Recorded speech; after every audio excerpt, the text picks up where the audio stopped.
Bismillahirrahmanirrahim. Assalamualaikum warahmatullahi wabarakatuh. Alhamdulillahirabbil alamin wa bihi nasta'inu ala umuri dunya waddin wa ala alihi rasulillahi ajmain amma ba'du.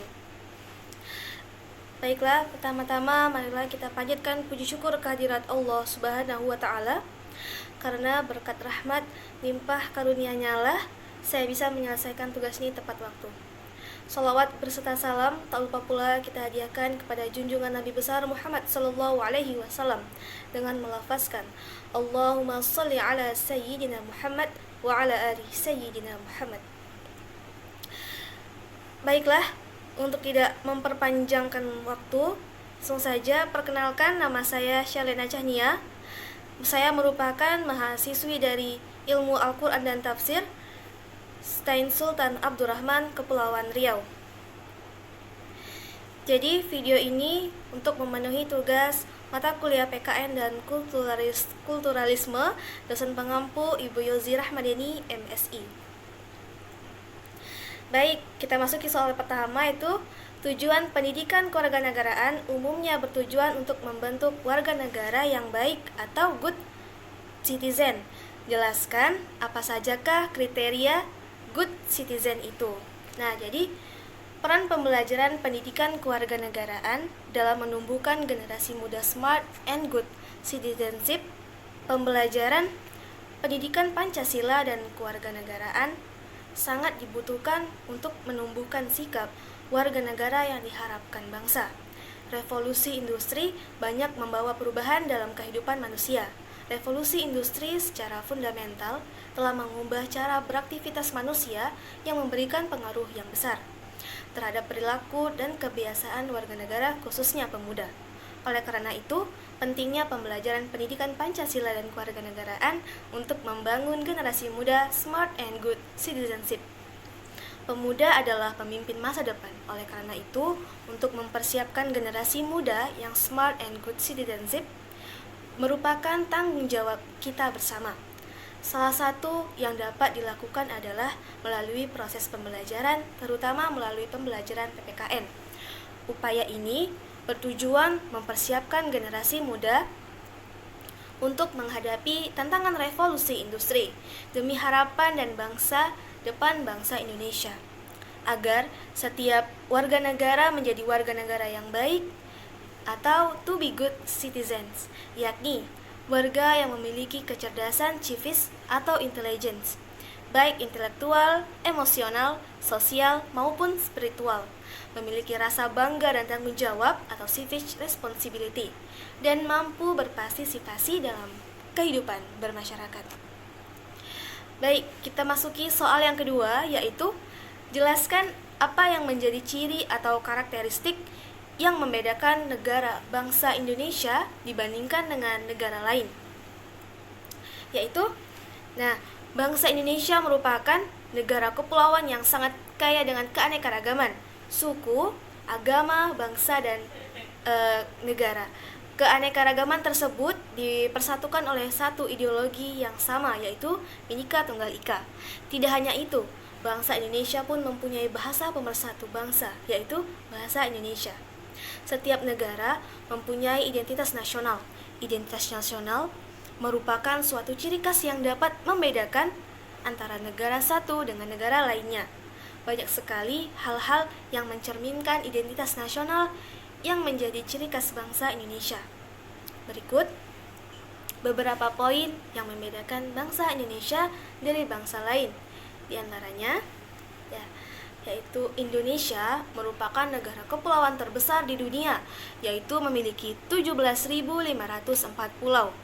Indonesia juga sebagai negara dengan suku terbanyak, kurang lebih 740 suku. Indonesia juga memiliki berbagai macam bahasa, kebudayaan, dan kuliner tradisional terbanyak. Indonesia sebagai negara agraris. Indonesia memiliki maritim terbesar di dunia dan memiliki kekayaan sumber daya alam melimpah, seperti gunung, sungai, laut, dan sebagainya. Meskipun memiliki aneka ragam adat dan budaya, namun tersebar di Nusantara. Namun, ciri khas orang Indonesia masih tetap memiliki kesamaan antara yang satu dengan yang lainnya.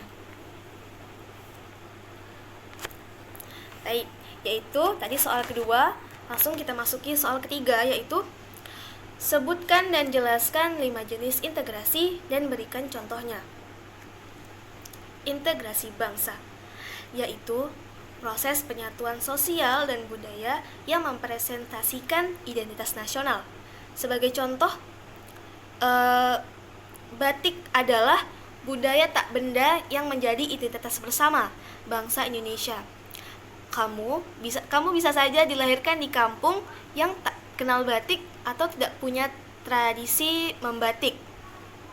Ya, tetapi selama kamu lahir dan menjadi warga Indonesia, batik bisa menjadi bagian dari identitasmu sebagai warga negara Indonesia. Ya, yang pertama ada integrasi wilayah, yaitu proses penyatuan teritorial atau geografis dengan batas-batas yang konkret atau spesifik. Misalnya, wilayah perairan Natuna yang masuk wilayah Indonesia dan mendapat pengakuan dari PBB, maka terjadi integrasi wilayah Natuna dan Indonesia. Berikutnya ada integrasi nilai, yaitu proses pencapaian konsensus atau kesepakatan bersama di masyarakat tentang mana yang baik dan yang buruk, baik melalui musyawarah atau terbentuk sendiri oleh sejarah. Misalnya, anak muda yang lama tinggal di Eropa datang ke Indonesia untuk menetap. Ia tak pernah menunduk jika jalan di depan orang tua, tetapi kemudian ia menunduk setelah sadar di kampung barunya di Indonesia. Menunduk itu adalah suatu kebaikan. Ia mengintegrasikan dirinya dengan nilai yang sudah disepakati masyarakat di tempat tinggalnya. Yang kedua, yaitu integrasi elit massa, yaitu penyatuan kesepahaman kepentingan antara pemerintah dan rakyat. Ini seringkali sulit dicari contohnya. Tapi, kira-kira ketika pejabat publik diminta mundur oleh masyarakatnya, ia mundur. Maka terjadi integrasi elit massa, di mana kepentingan elit terintegrasi dengan kepentingan massa. Aspirasi politik masyarakat untuk menurunkan harga minyak misalnya, menuntut upaya pemerintah untuk mengakomodirnya sehingga tercipta integrasi kepentingan pemerintah rakyat. Ya, yang terakhir ada integrasi tingkah laku, yaitu perilaku sosial yang dilakukan dengan pertimbangan agar diterima oleh masyarakat. Misalnya, kita hidup di negara yang warganya tidak bisa ngantri, tiba-tiba kita datang ke negara yang orangnya bisa ngantri. Kita jadi ikut nyantri dengan rapi dan tidak menyela. Tingkah laku kita adalah bentuk integrasi tingkah laku. Sopir angkot ugal-ugalan di Bandung, ketika nyupir di Australia jadi patuh lalu lintas. Itu juga contoh dari integrasi tingkah laku. Nah, berikutnya soal keempat, jelaskan mengapa diperlukan konstitusi dalam kehidupan berbangsa negara Indonesia. Jadi, Indonesia merupakan negara yang demokratis. Oleh karena itu, keberadaan konstitusi negara sangatlah penting dalam pembangunan sebuah negara yang demokratis.